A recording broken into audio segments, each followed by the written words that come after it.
Vítám vás u dalšího dílu našich tipů a triků. Dnes se zaměříme na zakouřené stěny a nikotinové skvrny.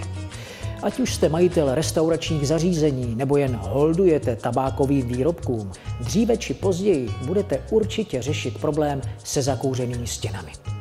Může se vám zdát, že stačí pouze nově vymalovat, ale skvrny zmizí pouze na chvíli a po čase se začnou opět objevovat. Na trhu je samozřejmě k dostání několik speciálních barev. My vám ale přinášíme jednoduché řešení. Stačí do vaší disperzní barvy přidat trochu latexové, která celou směs vylepší. Ideální poměr je v tomto případě 4:1, čili na 4 díly disperzní barvy 1 díl latexové.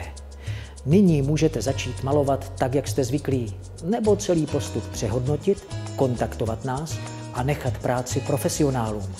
Tak zase příště. Jsme malíři natěrači CZ.